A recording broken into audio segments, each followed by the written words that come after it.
નમસ્કાર વિદ્યાર્થીઓ, ધોરણ 10 આજે આપણે ગુજરાતી વિષયમાં 16મો પાઠ ગતિભંગ જે મોહનલાલ પટેલે લખેલો છે। આ પાઠની અંદર ગતિભંગ બે પ્રકારની ગતિ છે। અહીંયા લેખકે અનુભવેલી એક પ્રસંગને અનુરૂપ વાર્તા લખી છે, નવલકથા લખી છે, અને નવલકથાનો એક અંશ ભાગ લીધો છે, એટલે કે લઘુ કથા એને કહીશું। તો એ લઘુ કથામાં એમણે એક પ્રસંગની વાત કરી છે, એમના જીવનમાં બનેલી એક ઘટના એમણે રજૂ કરી છે। એ ઘટનાની વાત કરી છે કે એમના જીવનમાં એમના પારિવારિક એક ઘટના જે છે એ ઘટી છે। એ ઘટના વિશે લેખક અહીંયા વાત કરી રહ્યા છે। આમ તો સામાન્ય રીતે સારી ઘટનાઓ બધા રજૂ કરતા હોય, પણ અહીંયા કવિએ એક ગતિનો, એક વિચારની ગતિ અને એક કાર્યની ગતિમાં થયેલા ફેરફારને કારણે એક ગતિભંગની વાત કરી છે। તો આ ગતિભંગની અંદર આપણે જોઈશું તો એમાં કવિ જે છે એ એક વખત બહાર ગામ જાય છે, અને બહાર ગામ જતી વખતે એમના ગામથી થોડે દૂર જઈને થોડું ચાલીને ટ્રેન પકડવાની હોય છે, અને એ ટ્રેન પકડવા માટે લેખકે જે છે થોડું ચાલવું પડે છે। એ જાય છે ત્યારે એ દંપતીમાં જાય છે, બંને જાય છે, પતિ અને પત્ની બંને જાય છે। અને એ દરમિયાન જે પ્રસંગ છે એ અહીંયા લેખકે નોંધ્યો છે કે જ્યારે જાય છે ત્યારે લેખક ચાલતા ચાલતા આગળ થાય છે, અને એમના પત્ની, અહીંયા ડુંગર અને એમની પત્ની એવું અહીંયા ઉલ્લેખ છે। તો એ ડુંગર ચાલતા ચાલતા જે છે એ ટ્રેન તરફ જાય છે, એ દરમિયાન એમની પત્ની જે છે એમની પાછળ પાછળ ચાલી રહી છે। થોડું ચાલે છે એટલે અચાનક એમની પત્ની, એટલે કે ડુંગરની પત્નીને કંઈક વિચાર આવે છે, અને એ વિચારના કારણે એની ચાલમાં પરિવર્તન આવે છે, એટલે કે એની ગતિ ઘટે છે। એક બાજુ વિચાર છે, એક બાજુ ચાલવું છે, તેમ છતાં પગ થંભી જાય છે, અટકી જાય છે। એ વાત અહીંયા લેખકે રજૂ કરી છે। તો એ કેમ થંભે છે, થંભવાનું કારણ શું છે? તો અહીંયા એમના જીવનમાં બનેલી ઘટના છે કે એમને એક નાની એવી દીકરી હતી, 4-5 વર્ષની। એ દીકરી જે છે એ નાની ઉંમરમાં એ ગેરહાજર થઈ જાય છે, એમને છોડી દે છે, સ્વર્ગે સિધાવે છે। એ પછી એમના ડુંગર અને એમની પત્ની જે છે આ એમની યાદમાં ખૂબ દુઃખી છે, વારંવાર એમને યાદ આવે છે। અને એ જે રસ્તેથી અત્યારે ચાલી રહ્યા છે એ રસ્તેથી ક્યારેક એ પોતાની વાડી ખેતરે એ જતા હતા। એ દરમિયાન એમની નાની એવી દીકરી જે છે બબલી છે એ સાથે ચાલતી હોય છે। એ ચાલતી હોય છે ત્યારે એ નાના બાળકના સરસ મજાના પગલાઓ એ પડતા હોય છે।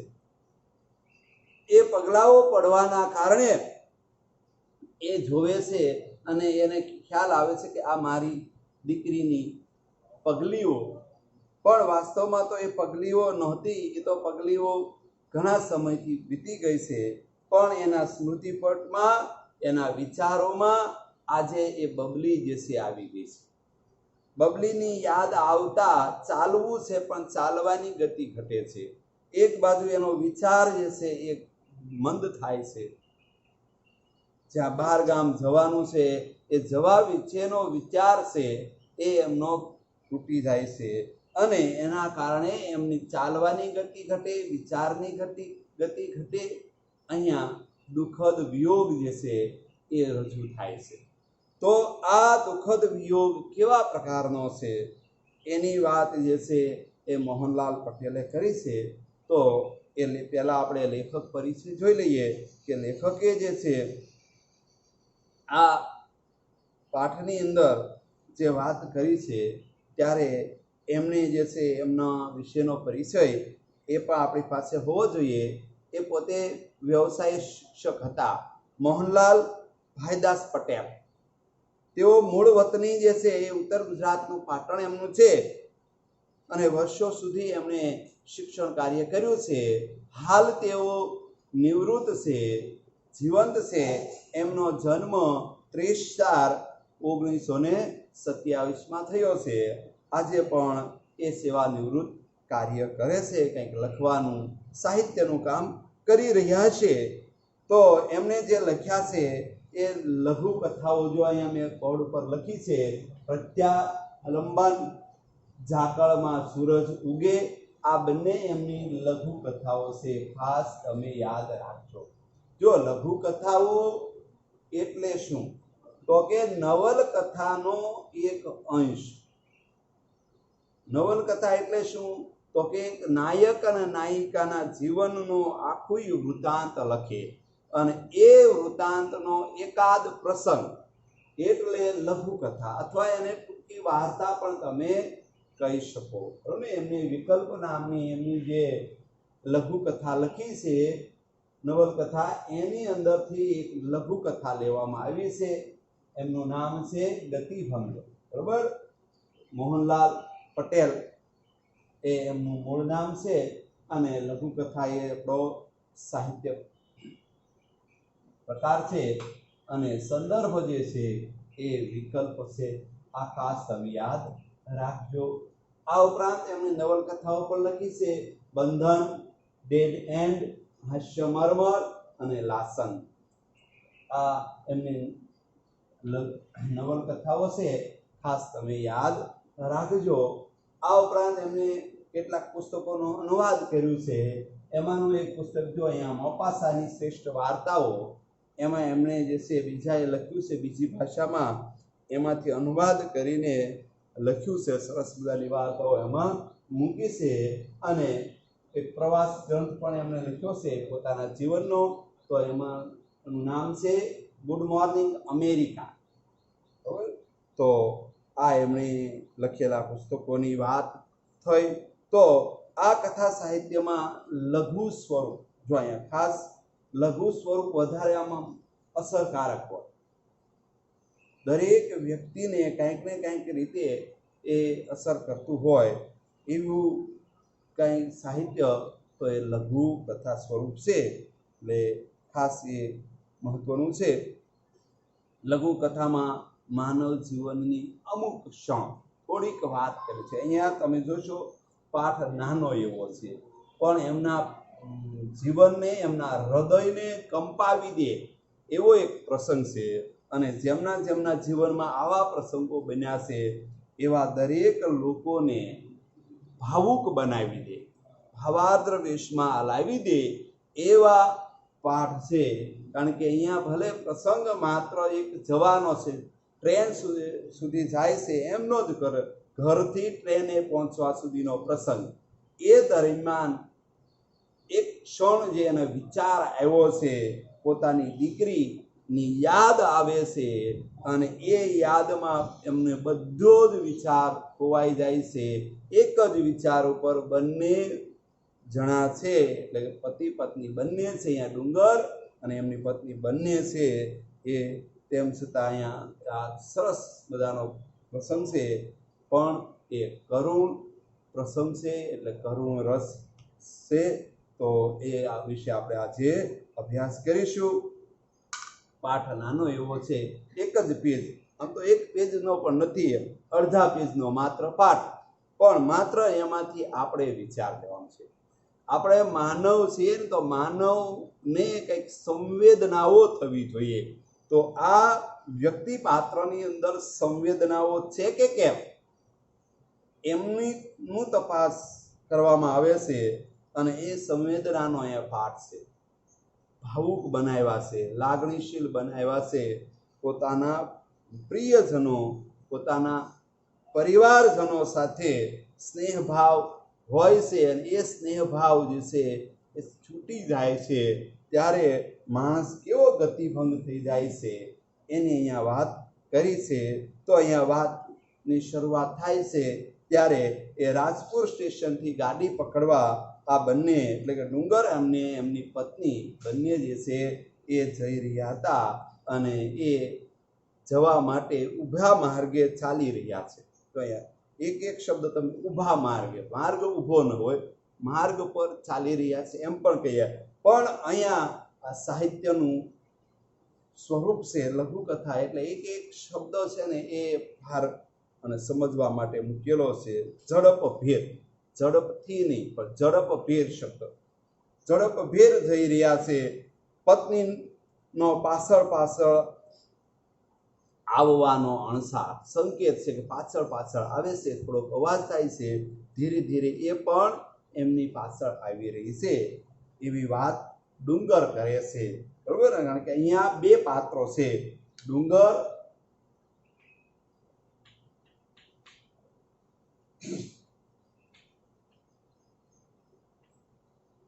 એમની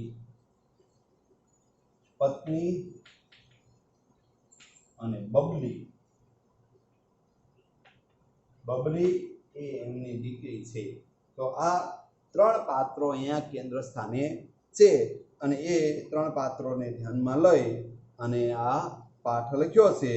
એટલે પાછળ જે છે આગળ છે ડુંગર છે, પાછળ એમના પતિ ધીરે ધીરે ધીરે ધીરે ચાલી રહ્યા છે. ત્રીજું પાત્ર બબલી, પણ બબલી ગેરહાજર છે, પણ એમની સ્મૃતિ યાદ છે, સ્મૃતિમાં બબલી છે હાજર, એવું અહીંયા આ પાઠની અંદર લેખકે દર્શાવ્યું છે. તો એ પાછળ પાછળ એમની પત્ની ચાલી રહી છે.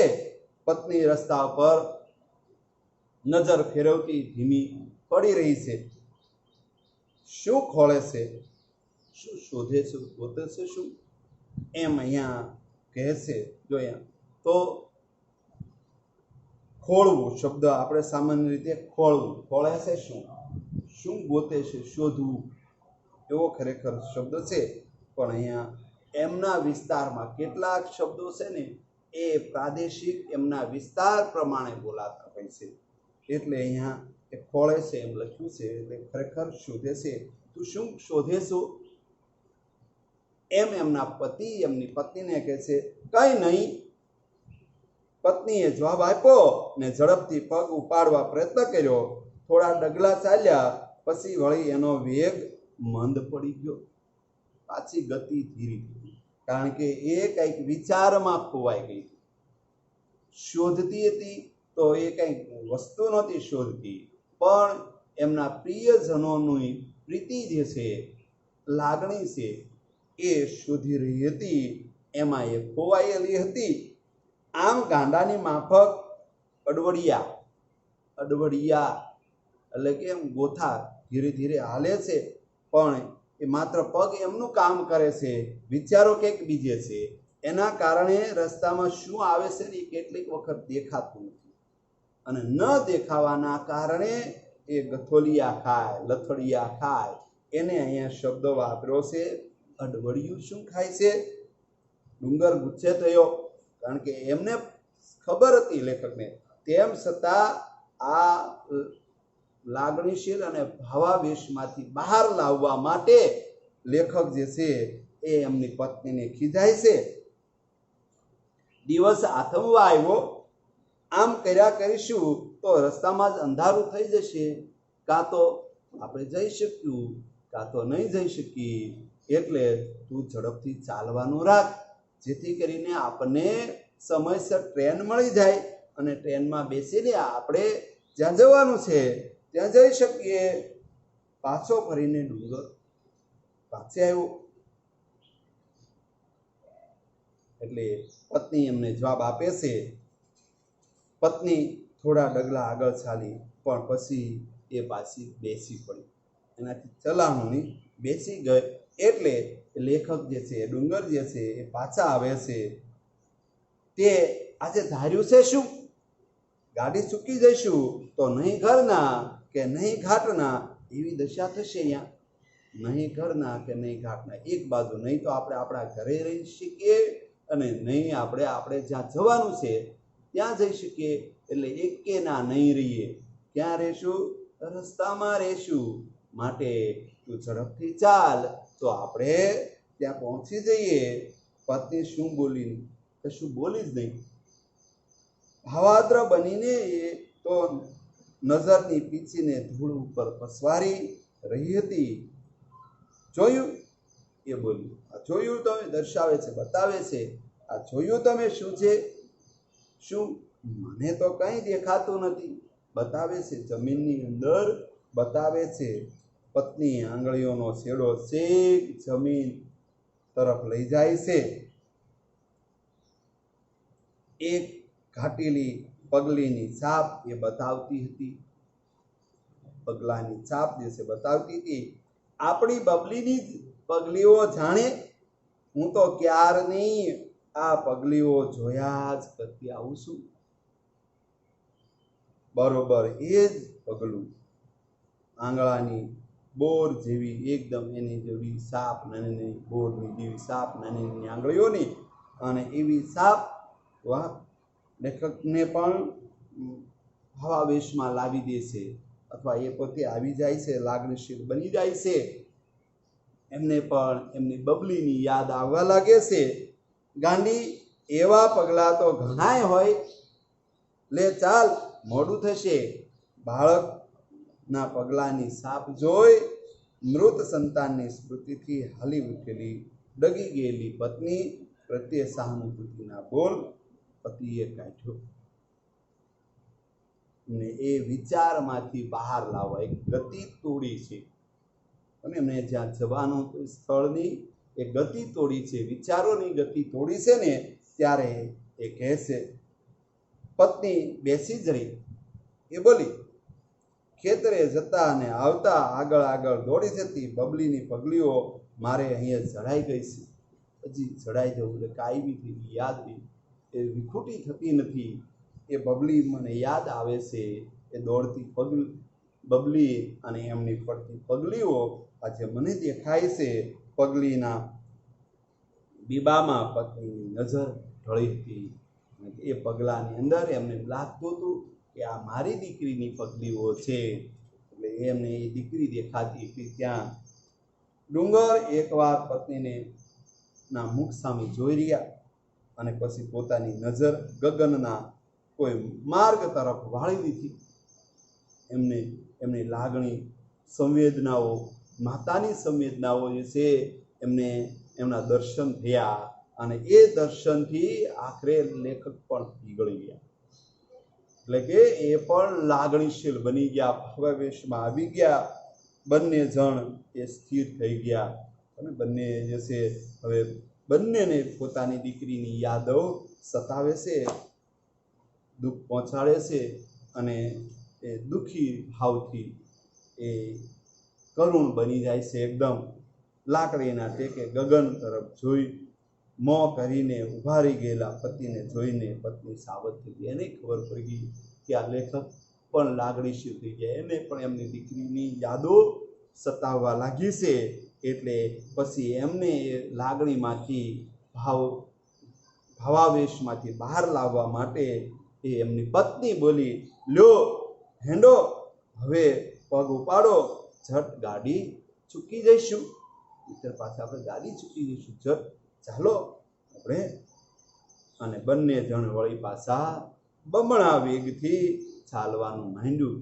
પણ અહીંયા એ ચાલે તો છે, પગ ચાલે છે, પણ વિચારો તો ગતિ ભંગ છે. એ જે છે આગળની વિચારોનું વમળ જે છે એ તૂટી ગયું છે અને ગતિ પણ તૂટી છે. એટલે આપણા પાઠનું નામ છે ગતિભંગ. એકદમ નાનકડો એવો પાઠ છે, પણ અહીંયા બાળક પ્રત્યે માતા પિતાની સંવેદનાઓ, ભાવનાઓ, સ્નેહો કેવા હોય છે, એમના પ્રત્યેના પ્રેમ, અને એ જ્યારે એમને છોડીને જતું રહે ત્યારે માતા પિતાની મનોસ્થિતિ કેવી થાય, માતા પિતાનું વલણ કેવું થાય, એવું આ બાળકોને દર્શાવ્યું છે. તો બધા બાળકો ખાસ ધ્યાનમાં રાખજો કે માતા પિતા તમારા પ્રત્યે ખૂબ ભાવુક હોય, ખૂબ લાગણીશીલ હોય, તો આપણે એમની લાગણીઓને તોડીએ નહીં. આપણે જ્યારે સારું કાર્ય કરશું ને ત્યારે એ ખુશ થશે અને આપણાથી કોઈ નબળું કાર્ય થશે કોઈ દુઃખી થશે. એટલે કોઈ બાળક કોઈ માતા પિતાને ક્યારેય દુઃખી ન કરે. અને તમને કંઈ થાય પછી એમનું જીવન જે છે ને એ ખાલી જીવવા ખાતર જીવતા હોય. એટલે ખૂબ દુઃખી હૃદયથી અહીંયા આ પાઠની વાત કરવામાં આવી છે.